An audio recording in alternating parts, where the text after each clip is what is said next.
Buenas tardes, bienvenidos a una nueva sesión de Charlando en el Forestal. En esta oportunidad tenemos el honor de poder haber conseguido por fin que Carlos Basso saliera de Concepción y viniera a este terruño para conversar sobre su último libro, Chile Top Secret, pero también sobre su obra anterior. Después pueden firmar libros los que lo hayan traído y a la venta están los otros libros de él también. Los dejo. Muchas gracias. Muchas gracias. Un aplauso para Carlos.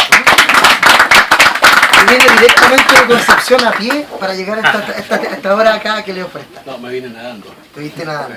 Oye, yo quiero comenzar la conversación leyendo un pequeño fragmento de 50 páginas de Código América, así que asiento, que tiene que ver un poco con este lugar, ¿no? Dice así, los personajes están hablando entre sí, ¿no? Uno le dice al otro, no, esa es una casa hermosa, ciertamente, donde hoy funciona el Consejo de Monumentos Nacionales, si no me equivoco. Tampoco te hablo del edificio Apolo, ubicado un poco más allá y que también tiene gárgolas, sino de un edificio de color rosa, más bien pequeño, de 6 o 7 pisos, que por fuera no parece nada excepcional, salvo por un detalle. En su techo posee una gárgola de gran tamaño, una especie de dragón de cola puntiaguda que acecha desde el cielo a los transeúntes de calle Merced, en la segunda cuadra frente al Parque Forestal. Oh, pero claro que lo conozco, si es famoso. Por supuesto. Es uno de los tantos edificios raros que construyó en esa zona de Santiago, al inicio del barrio Lastarria, el arquitecto Luciano Kulczewski, ¿no? Y dice después, algunas de las obras arquitectónicas más increíbles que hay en Chile las hizo Kulczewski, como el edificio de la Gárgola, que hoy es un hotel boutique y que en homenaje a su creador se llama Luciano K, y que es este edificio, que es el que tenemos justamente aquí al ladito de que leo Forestal, y por eso quise leerlo, y además en la portada aparece este hermoso trabajo, ¿no es cierto?, de Kulczewski. En el barrio pueden disfrutar ustedes muchos de los edificios de Kulczewski y hacer el recorrido que plantea Código América por este barrio, por varios de esos edificios, en busca de ese enigma que hoy vamos a develar por completo. No contemos en la historia, pero me imagino que ustedes lo han leído, lo han disfrutado, y justamente tiene que ver con estos espacios. Entonces yo quería comenzar la lectura de hoy, la conversación con Carlos, rendiendo un homenaje a Kulczewski, a quien yo admiro mucho, y agradecer también a Carlos que integre la ciudad de Santiago en esta novela, esta ciudad hermosa, que algunos desprecian y otros amamos, y que además la hace, como decía Osterheld, yo siempre lo digo, aventurable. Hacer nuestro espacio más cercano aventurable, ¿no? Sí, sin duda. ¿Esa es la propuesta que hay detrás de esto? Sí, evidente. Tengo un dato, ¿Sí? Bueno, hay una equivocación, esa equivocación fue mía. Yo estuve aquí, estuve alojando en el hotel, de hecho, pero no sé por qué motivo puse segunda cuadra, la primera cuadra. Sí, me fijé, pero da lo mismo, una cuadra más, una cuadra menos. Que nunca fui bueno en matemáticas, por eso me dediqué a estas cosas. Hay un segundo antecedente, si ustedes conocen esta zona, saben que aquí en calle Estados Unidos, ¿no es cierto?, hacia el final de esta calle, que es una callecita muy chiquitita, hay una especie de castillo en una esquina. Un castillo que si ustedes lo observan con un poquito de atención, se van a fijar que tiene caballeros andantes en su fachada, que tiene seres grotescos, ¿no es cierto?, en algunas esquinas, que tiene una cantidad de detalles que son muy muy bonitos. Esa es la casa donde vivía Luciano Kulczewski, Es esta que está acá. que es bellísima. Si quieren ver más cosas de Luciano Kulczewski, justo detrás de donde estamos, ¿no es cierto?, está la sede nacional del Colegio de Arquitectos, que es un edificio muy bello también, un poco más allá, que también es obra de Kulczewski. Y quizás más llamativo todavía que eso es la estación de inicio del funicular de San Cristóbal. Si uno le pone un poquito de atención y levanta la cabeza hacia el techo, se va a dar cuenta que en todas sus esquinas hay seres grotescos, hay duendes que están acechando, que son muy interesantes y que le dan un toque efectivamente muy distinto a eso. Sí, yo tuve la oportunidad en esta zona también de entrar a la casa de Kulczewski, ¿sí?, y en su chimenea, arriba de la chimenea, hay un murciélago. Es bellísimo. Yo no tuve esa oportunidad una vez, que solamente una vez le abrieron la casa a todo público, y yo pasé por completo en la casa, y es una especie de laberinto bellísimo. Pues subimos a la terraza y pudimos ver la ciudad de Santiago poblada de demonios, porque ahí se pueden ver los demonios, desde otro edificio. Y acá también tú hablas del edificio, el famoso edificio que llamamos nosotros de los elefantes, que también está acá en nuestro barrio. Los que son del barrio, un aplauso para ellos. Pero los demás pueden cambiarse acá. Oye, hablemos bueno, Código América es el segundo libro que hizo Carlos con esta editorial, ¿no es cierto? O sea, no es el segundo libro con la editorial, pero de ficción. De ficción con esta editorial, el tercero. El tercero. El primero fue ese de Desapareció en Concepción. Exacto, Desapareció en Concepción, que habla de el famoso caso Matute de Jones. Basado inspirado en aquello, ¿no? Bien, comencemos entonces, Carlos Basso con Top Secret. Carlos, es periodista académico de la Universidad de Concepción, escritor de ficción y de no ficción.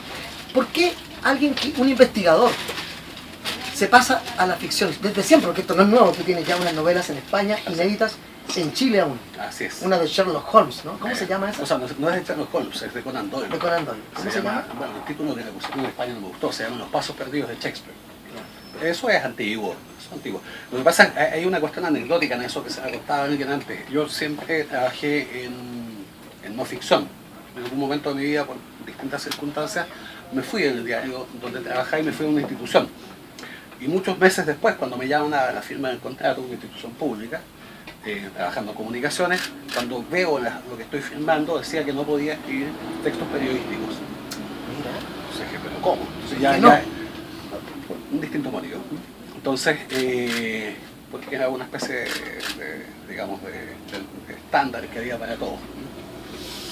Entonces ahí me dediqué a la ficción, porque si no podía hacer esta otra. ¿Te obligaron entonces? ¿Te obligaron por las circunstancias? Una cosa así, efectivamente. Ahí empecé, digamos. ¿Cuál es tu primer libro de ficción? Justamente es un libro que se llama Los Enigmas de ficción. De ficción. Perdón, este mismo que te comentaba, Los Pasos Perdidos de Shakespeare. De Shakespeare, ¿no? ¿Y alguna vez podremos leer ese libro en Chile? No sé, no tengo... Bueno, ahí está tu editor, pregúntale. Si algún día, ahí, en la cámara. Algún editor puede estar interesado en publicar eso, ¿no? Sería interesante leer eso. Puede que sí, puede que no, digamos, pero la verdad es que no sé si tenga mucho interés acá, porque es un texto que no tiene ninguna conexión con el país. No, nada sucede en Londres. La mitad de los libros de la librería tienen que ver con Sí, Chile. pero hay gente muy famosa, sí, es muy distinto. No sé si acá interesa. A ver, la gente habitualmente le gusta leer estos libros, pero a mí me gustaría que entráramos en la cocina de estos. ¿Cómo se cocina un libro así? Este es el fruto de investigaciones de hace mucho tiempo, reunidas acá por primera vez. Hay algunas tomadas de prestada de otros libros tuyos, pero aquí vistas desde otra óptica. ¿Cuál es el norte de este libro? Es justamente contar estas especies de obsesiones que uno tiene con temas específicos. Yo llevo 16 años trabajando con documentación desclasificada, es decir, desde el momento en que comienzan las primeras desclasificaciones. En el 99. 17 años, ¿viste? Que soy pésimo en matemáticas.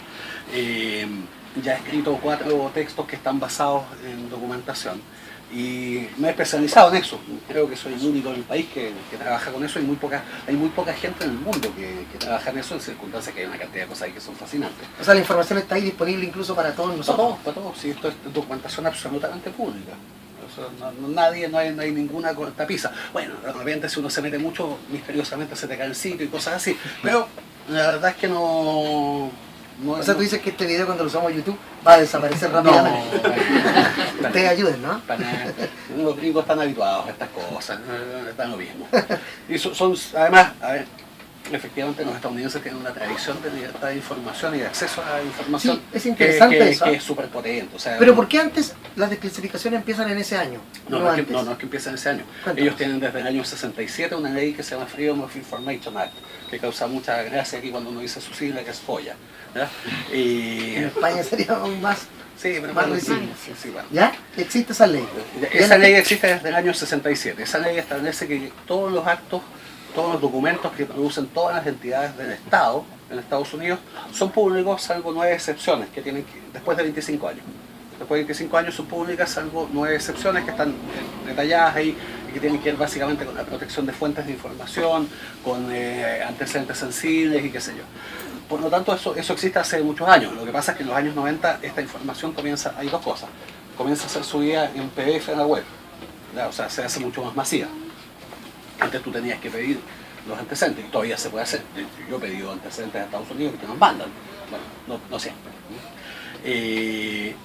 Y además, en el año 99, a consecuencia de la detención de Pinochet, ¿no es cierto?, genera una serie de demandas de parte de grupos de derechos humanos de nuestro país hacia Estados Unidos, en el sentido de que era necesario que Estados Unidos diese a conocer los antecedentes de inteligencia que tenía. Okay. Y en ese momento se produce un acto político, que es que cuando el presidente Clinton que... emite una orden ejecutiva, es un decreto, ¿no es cierto? Y ese decreto fundamentalmente apunta a la CIA. Hay un montón de documentos del Departamento de Estado, por ejemplo, o de otras agencias que siempre son públicos, pero los documentos de inteligencia hasta ese momento no se entregaban. Y Clinton, a través de ese acto, que fue bastante poco bienvenido en la CIA, ordenan así a que entregue 2000 documentos que están en la web. Todos ellos vienen tachados, con las fuentes tachadas y qué sé yo, pero aparecen estos documentos y ahí nos empezamos a hacer una visión muy distinta de qué cosas habían sucedido en este país, y aparecen personajes que ni sospechábamos que Claro, aquí existían. tú haces esos links. Cuando uno lee el libro, van a darse cuenta que de un capítulo al otro tú estableces, esto lo vimos en el capítulo dedicado a tal personaje, Claro. este en otro, y es interesante cómo se arma un pequeño puzzle. Oye, no vamos a hablar de todo el libro, pero hay fragmentos Sí, que me dale. interesa leer brevemente, ¿no? Dice así: por los testimonios que existen, especialmente el de Vergara, sabemos que no estaban entendiendo bien lo que ocurría, pues, según su versión, Tauli se acercó lentamente a ellos. Habla de 2 prisioneros peruanos, ¿no? Dos detenidos, dos detenidos. personas que habían, 2 supuestos delincuentes comunes que estaban detenidos en la cárcel de Santiago y que llevan a una unidad de la DINA. Tauli se acercó lentamente a ellos, hasta casi rozar sus caras, como un lobo olfateando una presa moribunda, y esperó que el primero de ellos inhalara. Al detectar esa brizna de vida, Tauli retiró lentamente su propia cara de allí. Se movió unos centímetros hacia atrás, quizás 70 u 80, hay que dudar porque en matemáticas ya sabemos que no eres bueno. Bueno, Y con la mano derecha, 90%. ¿verdad?, apuntó al primero de los peruanos con la botella que llevaba en la mano. Con solo 2 toques, soltó algunas gotitas sobre la boca y las fosas nasales de las víctimas. Vergara contaría años más tarde que el primero cayó de inmediato con convulsiones muy fuertes, que sin embargo solo duraron 4 segundos, al cabo de los cuales estaba muerto. El destino del segundo, exactamente el mismo. ¿De qué estamos hablando ahí? Estamos hablando de la producción de gasarín. Estamos hablando de cómo se experimentó. La producción de gasarín se hizo en este país en función de 2 vías. Hay una producción que hace Colonia Dignidad y que se produce ya en los años 60, pero que curiosamente no le pasan esa producción a la DINA. Hay antecedentes en el año 66, ya una persona de Colonia Dignidad, una joven que intentó escapar, cuyos signos de fallecimiento, por lo que sabemos, porque el cuerpo fue ocultado, son coincidentes con los efectos de los gases o órganos fosforados como es el sarín. En el año 74 hay un agente de la misma DINA que estaba destacado dentro de Colonia de Dignidad, que eso ya está probado judicialmente, fue asesinado con gasarín.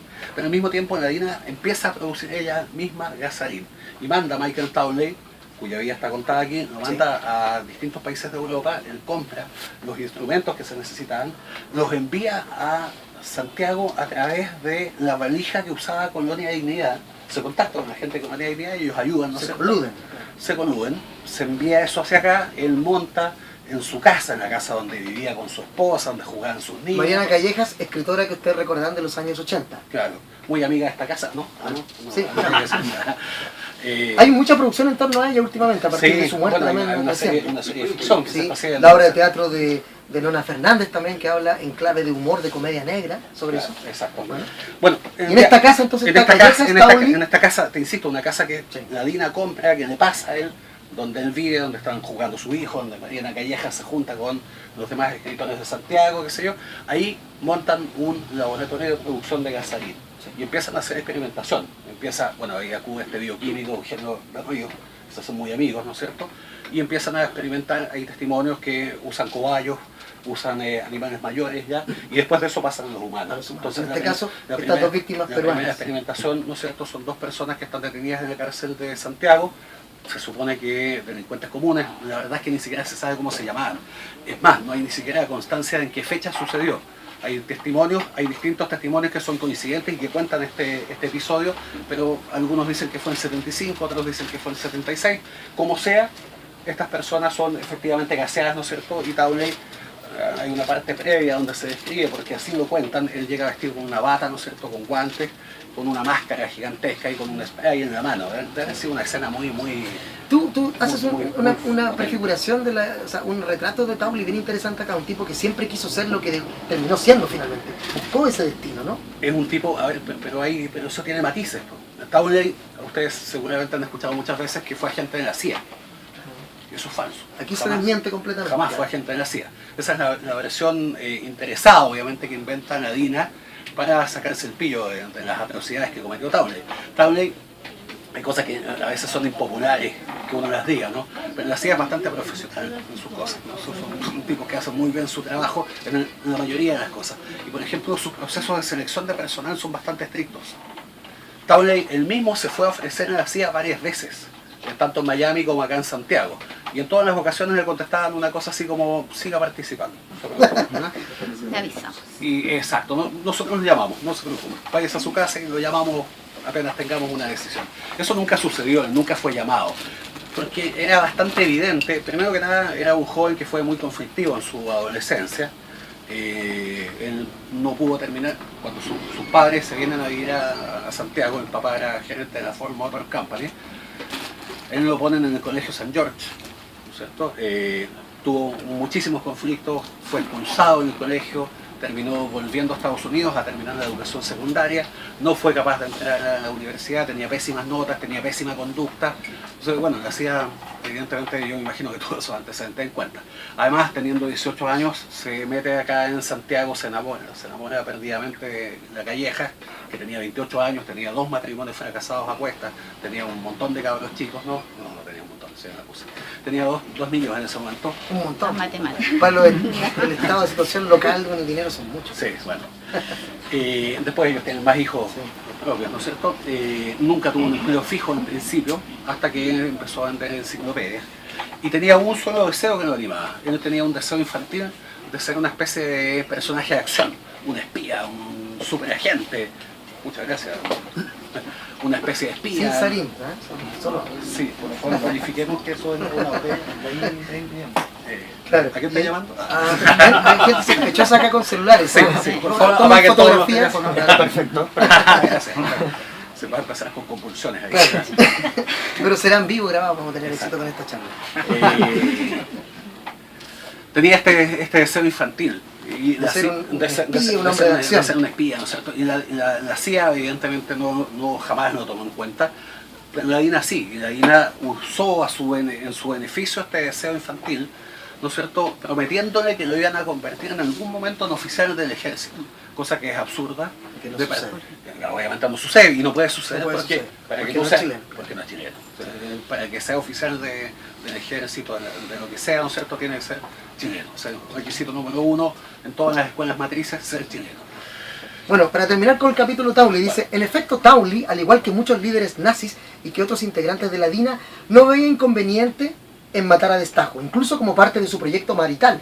Y por otro lado, hacer una vida casi normal, como lo afirmaba su ex secretaria Alejandra Damiani, que junto con calificarlo como un hombre muy inteligente y reservado, aseveró que también le recuerdo como un hombre muy cariñoso con sus hijos, los mismos que dormían a solo un piso de distancia del lugar donde él fabricaba gases venenosos y bombas. Otro capítulo del libro es la KGB en Chile, Neruda, Allende, todo. Y aquí tú hablas también, desmientes otra afirmación que hay de que Allende fue un agente de la KGB. En realidad no lo fue, sino que hubo un contacto. Hay un más o menos contacto. qué sucede. Lo que pasa es que eso depende de cuánto odias o amas Claro, a Allende. ¿cuál es tu ¿no es cierto? posición respecto de Allende? ¿Cómo lo presentas? Sí. Los hechos, lo que tenemos. Hay una cuestión previa. A diferencia de la CIA, de la KGB, todo lo que tenemos son fuentes secundarias. No hemos tenido jamás acceso. La KGB no desclasifica nada. Ay, clasificar, o sea, no mata, ¿no? ¿No es cierto? Mira, perdón, no desclasifican, ¿no es cierto? Y no solamente no desclasifican, sino que ocultan, queman su información y todo este tipo de cosas. Se sabe, por ejemplo, que cuando cae la Unión Soviética en el 92, las quemas de documentos en la oficina de la KGB, que es lo mismo que pasa acá con la CNI, ¿no es cierto? En el año 89, en el año 90. Por lo tanto, tenemos fuentes secundarias. Hay una fuente que es muy importante, que es justamente Mitrokhin, ¿no es cierto?, que fue el archivista en la KGB, que en algún momento le entrega a los servicios de inteligencia británicos un montón de documentos que no conocemos tampoco. Y en esos documentos, en lo que él cuenta, en lo que se cuenta en su biografía, ¿no es cierto?, dice que Allende efectivamente tuvo contacto durante muchos años con un agente de la KGB de apellido Kutrazov, que le entregaba financiamiento y que además es quien financiaba al Partido Comunista. O sea, no, algunos dicen que eso convertía a Allende de algún modo en una especie de agente, una cosa así, pero hay varias preguntas que de hecho están mencionadas ahí. O sea, no sabemos de partida si Allende sabía que Kutrazov, que además siempre operó con cobertura diplomática, era un agente de la KGB o no. Ahora, Allende era una persona muy inteligente, o sea, tiene que haber entendido, ¿no es cierto?, con quién estaba, quién era este personaje. Más allá de eso, hay algunos antecedentes, ¿no es cierto?, en torno a el financiamiento que entrega, o sea, hay antecedentes más afiatados en torno al antecedente que entrega Kutrazov y que entrega la KGB directamente al Partido Comunista. Y esto lo que nos muestra es una cuestión muy evidente. Nosotros sabemos hace muchos años del financiamiento que hacía la CIA hacia la derecha y también hacia la democracia cristiana, incluso hasta partidos casi de izquierda, como las distintas facciones de los radicales en los años 70, entre el 70 y el 73. Y esto nos muestra que para el otro lado pasaba exactamente lo mismo. O sea, la conclusión en esto es que no había nadie inocente. O sea, el que venga a decir aquí, no, nosotros jamás recibimos nada o jamás tuvimos contacto, la verdad es que es bastante relativa por un detalle. La CIA, por ejemplo, tenía infiltrados hasta el Partido Comunista. En los años 80 la CIA tenía infiltrado el Frente Patriótico. No es que tuviesen alguien de afuera que les contara algo. Hay documentos de ellos donde dicen explícitamente que una fuente del Frente Patriótico, ¿no es cierto?, les dijo, por ejemplo, que el comandante Carreño, que había sido secuestrado en Santiago en el 87, iba a ser liberado afuera del país en momentos en que todo el mundo lo estaba buscando aquí en Santiago.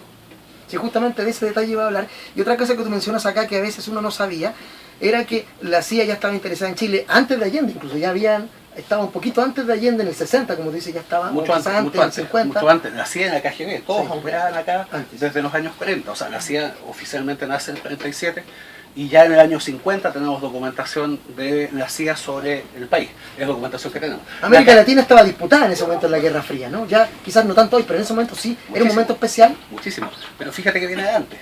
En los años 40 ya la KGB estaba operando en Chile y tenía un sistema de espionaje, un anillo, como se denomina, un anillo de espionaje, que tenía una base en Santiago, tenía una base en Buenos Aires y tenía una base en Nueva York. Todos los espías que pertenecían a ese anillo obedecían en buena medida a un chileno que era un diplomático, que se llamaba Cristian Casanova Subercasó. Y ese diplomático, o sea, era un sujeto extremadamente importante. Esos sistemas de espionaje de la KGB se han mantenido en el tiempo. Hoy día ya no se llama KGB, pero hasta hace 7 años nomás tuvimos un caso muy famoso acá de un espía que se llamaba Alexei Ivanov, que se había establecido acá en Santiago, en Providencia específicamente, que vivía acá, que se consiguió documentos falsos.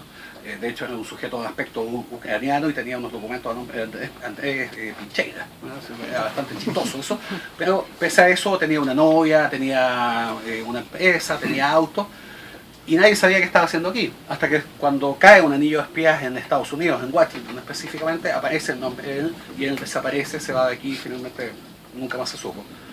Ivanov llevaba 6 años viviendo en Chile cuando es detectado este anillo de espionaje.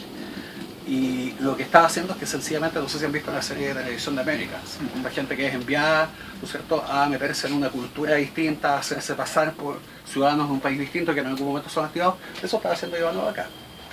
Y eso está acá en el libro y mucho más detallado de lo que está diciendo Carlos, que es también una mente llena de información y de datos. Pasemos a otro capítulo. dime. Walter Rauff. Dice así, comienza así la escena. Dice, Carlos escribe, la escena es escalofriante y cualquiera puede verla completa en YouTube. Dice, incluso aparece el link al final. El escenario es el Cementerio General de Santiago, esa enorme ciudadela de dolores y llantos, ubicada, ahí está en la parte literaria, ¿no? Ubicada en la orilla norte del río Mapocho, que alberga 2,5 millones de cuerpos.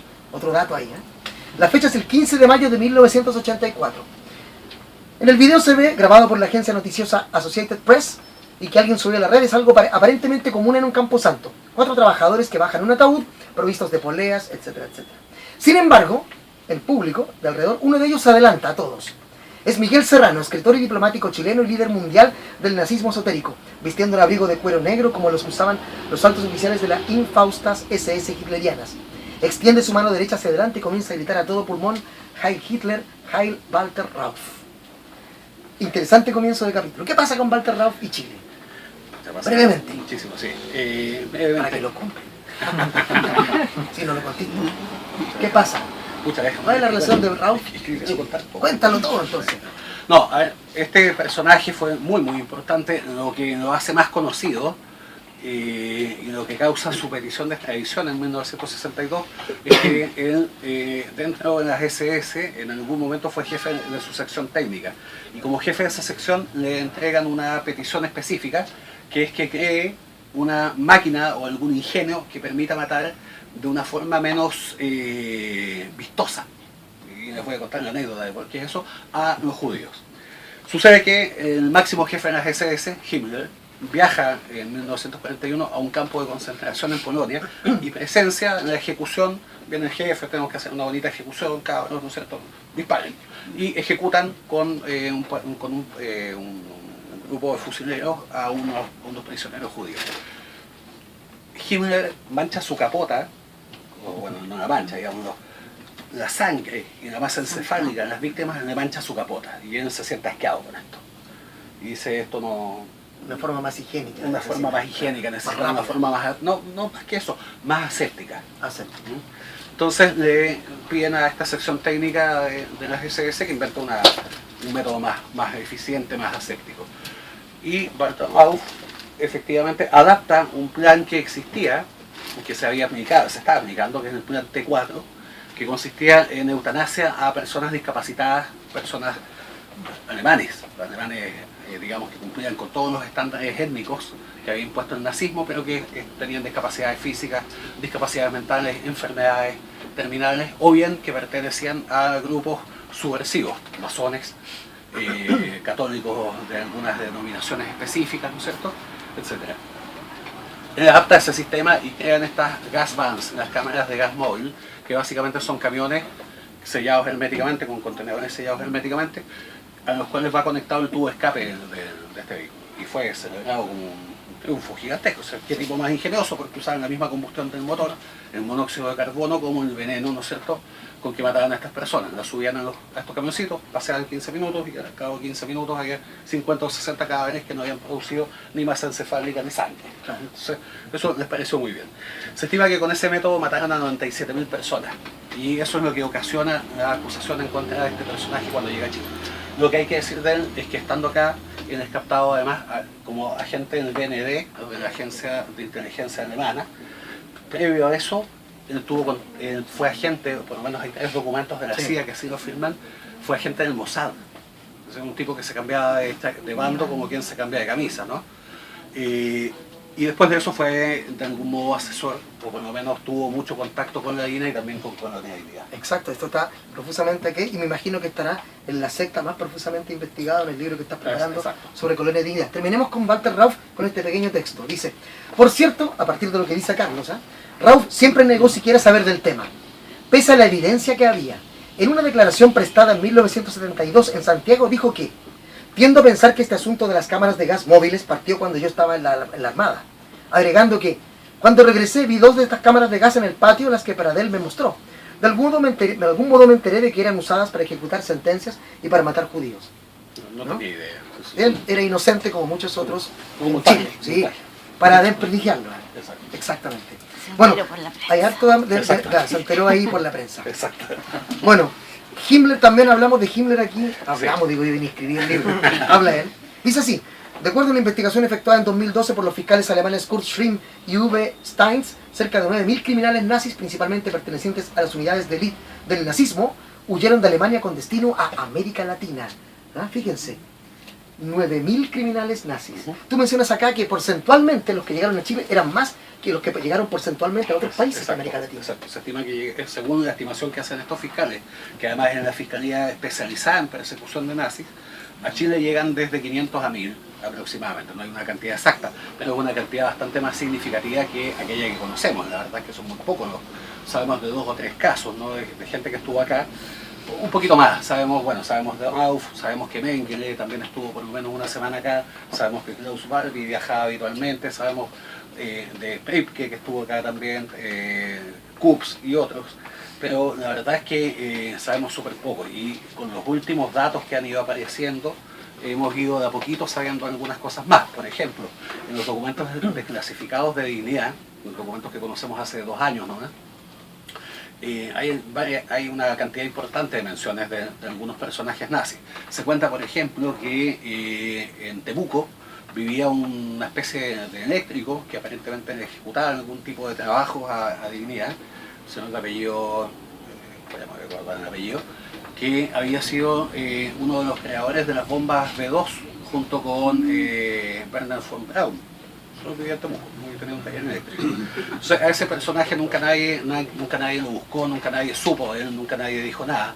Y en ese sentido yo creo que hay una deuda importante a Argentina, que tuvo, no porcentualmente, sino que en cantidad mucho más nazis que nosotros, hizo a mediados de los años 90 tuvo una comisión una comisión de verdad, como las comisiones que existen, que han habido acá en los casos de violación de los derechos humanos.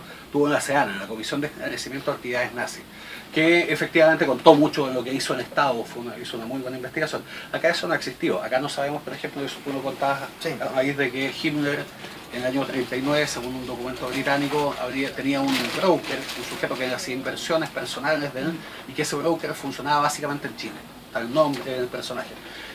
Esas platas, esos posibles depósitos, que también hay antecedentes de que en distintos momentos de la Segunda Guerra Mundial se envían depósitos acá, eso nunca ha sido investigado. Está ahí todavía, está todo por investigar, ¿no? Exacto. Entonces un esfuerzo ahí, has hecho este libro de la América Nazi con tu camarada argentino que falleció recientemente, ¿no? Camarada, es un buen libro, no sé si lo conocen, es un excelente libro que pone en relieve también, que pone en tensión toda esa investigación que están haciendo ellos, ¿no? Y otra gente que está trabajando sobre esos mismos temas. Pasemos a otro tema, otro capítulo dice Pinochet, Allende debe renunciar o ser eliminado, dice el capítulo. Perfil psicológico. Así se denomina el punto 6 del reporte, un reporte de la CIA, si mal no recuerdo. Del Departamento de Estado. Del Departamento de Estado de Estados Unidos. Así se denomina el punto 6 del reporte Perfil psicológico, con el nombre de la fuente de la información borrada. Se lee que dicha persona, quien trabaja con un grupo de psicólogos y otros profesionales que analizan la conducta de Pinochet en el poder, encuentra estos cambios de humor bipolares, como típicos de personalidades paranoicas. De acuerdo a Borrado, ese tipo de personalidad puede funcionar muy bien, pero presenta profundos problemas y tiene poca tolerancia a la frustración. Viviendo constantemente a la defensiva, es mesiánico en su sentido del deber, obsesionado con las lealtades personales y con su imagen de omnipotencia. Así describe este perfil psicológico a Augusto Pinochet Ugarte. Exacto. Estados Unidos hace... Pinochet no olvidemos que el golpe de Estado, desde el año 70, cuando se intenta un golpe de Estado, ¿no es cierto?, que dentro de la misma CIA acá en Santiago tuvo mucha resistencia, hasta el 73 y todo lo que viene después, Estados Unidos apoya a Pinochet, pero no deja de apoyar hacia el 75 ya. Sí. Ya empieza a quitarle el apoyo, ya es demasiado impresentable este socio que tienen, ¿no? Y hay una cuestión que es anecdótica, pero no se la voy a comentar. En el 75 viaja a Chile un equipo de la Comisión de Derechos Humanos de Naciones Unidas, los más... ¿Qué sinónimo ocupo para decir viejos? Los más sabios que están acá, quizás se acuerdan de eso. Fue un escándalo, el avión llegó a Pudahuel, no dejaron bajar a la gente, nos mandaron de vuelta hacia donde venían, desde donde venían. Entonces, se arma un escándalo gigantesco con esto, y la imagen de Pinochet se ve muy afectada. Entonces, Pinochet junta a sus mejores genios y deciden que hay que mandar un emisario a Estados Unidos, principalmente, a convencer a los estadounidenses de que aquí no hay violaciones de los derechos humanos, que esto son maniobras comunistas y cosas de este tipo. Entonces dicen, bueno, ¿a quién vamos a mandar? Bueno, tenemos que mandar el mejor hombre que tenemos, Manuel Contreras. Eso es lo gracioso. Y mandan un mamo, ¿no es cierto?, al principal violador de los derechos humanos que ha habido en la historia de este país, ¿no es cierto? Nos mandan a convencer a los estadounidenses que aquí no pasa nada. Son muy chistosos los documentos, efectivamente, de las cosas que encuentran en Estados Unidos, pero quizás lo más lógico de esto es un documento de la CIA donde se cuentan todas estas cosas, y al final, muy pocas veces los documentos de la CIA tienen comentarios personales, habitualmente son muy duros, de datos muy específicos, muy fríos, muy distantes, muy fríos, ¿no es cierto? Pero yo creo que el gallo que escribió esto no se aguantó y pone una observación suya. Entonces dice, este hecho de que manden a Contreras, ¿no es cierto?, a Estados Unidos a contar esto, demuestra el nivel de falta de conciencia de sí mismos que tienen los sujetos que están mandando en Chile. Lo dice textualmente el libro, sí. Como que no están entendiendo lo que pasa ni siquiera acá, no lo ven. O sea, están tan convencidos que nos están haciendo fantástico que piensan que allá no se van a dar cuenta que están mandando un criminal. Es una cuestión bien exótica. Extraña, ¿no? Tú dijiste en la tercera, yo anoté esto, en la investigación de largos años que realicé para esta entrevista, tú dijiste lo siguiente, que quiero que me explique un poco, profundicemos en este concepto que me parece muy interesante y que está en todos tus libros, ¿no? Finalmente, todo lo que he escrito tiene que ver con el mal. Ah, sí, por supuesto. ¿Por qué? Porque es un tema que yo trabajo académicamente. ¿Asumiste ese? No, trabajo académicamente, sí. Es mi tema de doctorado. Es consciente. Es mi tema de doctorado. Lo que pasa es que hay un montón de estudios filosóficos sobre el tema del mal y específicamente cómo se manifiesta en la literatura. Y sí, pues, si uno se pone a ver hacia atrás, todo esto está siempre caminando en ese eje. Y es un eje que es súper ambiguo, ¿verdad? Alguien no del mismo modo, pero alguien me preguntaba hoy día una cosa semejante, y yo ejemplificaba con el caso de este personaje de la CIA, ¿no es cierto? El jefe que tenía la CIA en Santiago en 1970, un hombre que toda su vida fue un derechista furibundo, sí, un sí, anticomunista, lo qué sé recuerdo. yo, un tipo que pertenecía a las más altas esferas de la CIA, y que en el 70, cuando desde Washington le dice, ¿sabe qué? Usted tiene que dar un golpe de Estado para evitar que Allende asuma. El tipo les dice, ¿sabe qué? Yo, esto es una equivocación, no están las condiciones para eso. No, quédese callado y haga lo que le estamos diciendo que haga. Es que ¿sabe qué? No, porque en el país está, no está pasando ninguna cosa, el país está tranquilo. Incluso hay una frase que nos dice, necesito un tipo de extrema derecha, sus amigos así lo describían. Entonces, sabe que incluso los empresarios están dispuestos a seguir haciendo negocios bajo un eventual gobierno de Allende. Y de vuelta le dicen quédese callado y llame a Vio, el general Vio, ¿no es cierto?, que era el que está el cabecilla que habían buscado la CIA, y contáctese con él. El tipo sigue insistiendo, finalmente lo llaman a Estados Unidos, esto ya es hacia octubre, inicios de octubre del 70, lo llaman a Washington y le dicen, ya, ¿sabe qué?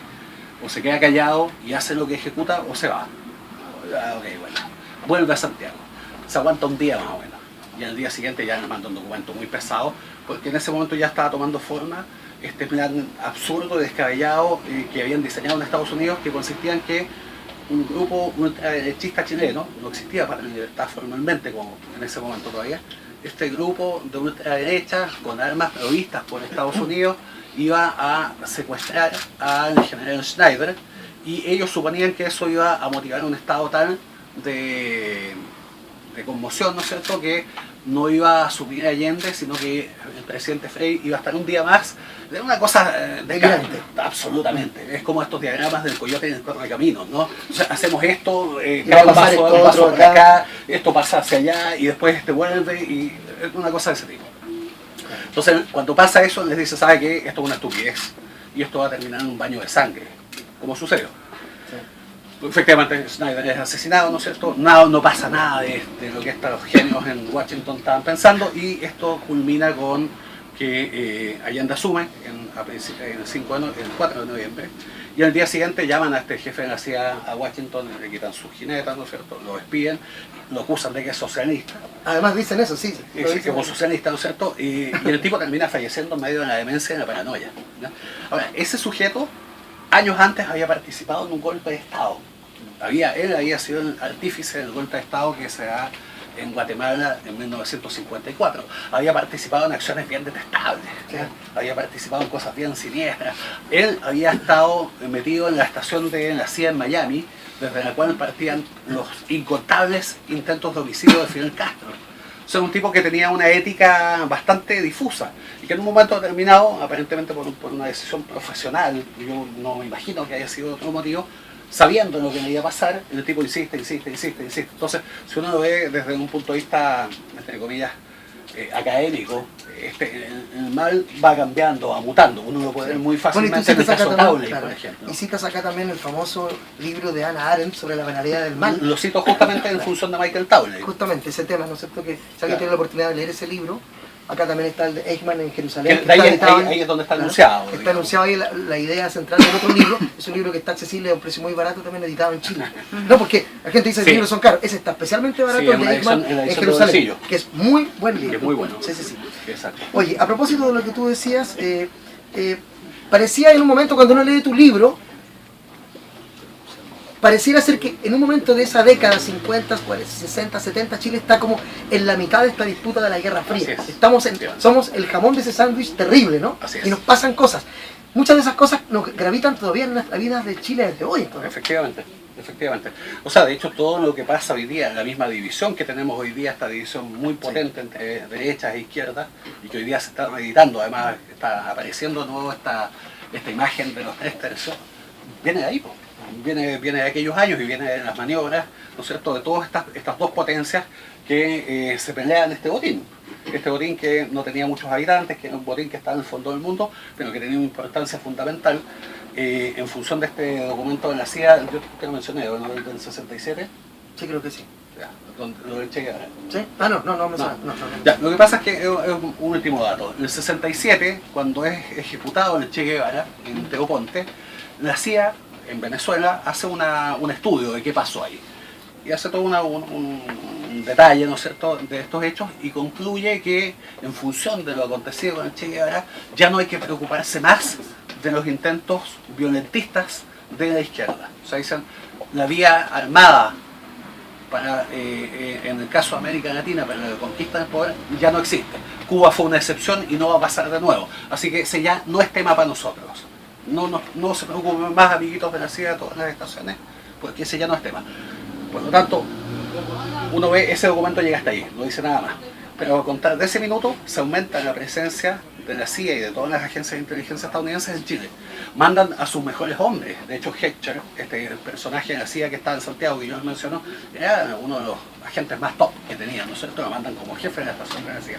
¿Por qué? Porque evidentemente si ya había de acceso al poder a través de las armas no funcionaba, evidentemente lo que les tenía que preocupar era la vía de acceso la que ellos tenían también, ¿eh? Es la que más tenían. Sí. Entonces eso explica, ¿no es cierto?, toda esta tensión, toda esta presión, toda esta cantidad de plata que fluía de un costado y de otro, sí, y que termina con esta tragedia que terminamos viviendo todos, ¿no? Sí, finalmente.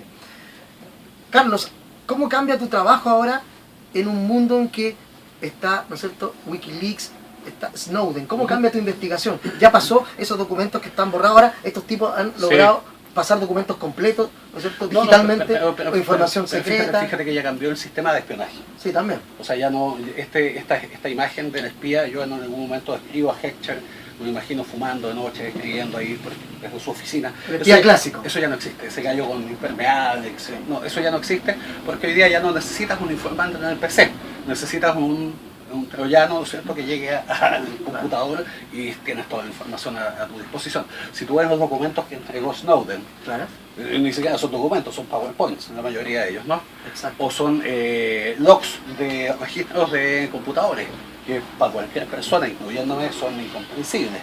Los últimos documentos que se han filtrado en la CIA, que son 7.000 documentos que Wikileaks puso a disposición hace un mes más o menos, son galimatías, son cosas que no se entienden, o sea, son puras metadata, por ejemplo, de teléfonos o de computadores que ellos tienen interceptados, que, te insisto, o sea, necesita una cantidad de conocimiento técnico. O sea, hay un informático que puede descifrar eso. Y yo creo que un informático con conocimientos muy avanzados y que además sepa exactamente a qué corresponden determinados códigos de áreas, de zonas, etcétera. O sea, antiguamente sí, en la época de la confrontación de Estados Unidos y Unión Soviética, ¿no es cierto?, necesitaban matar a alguien.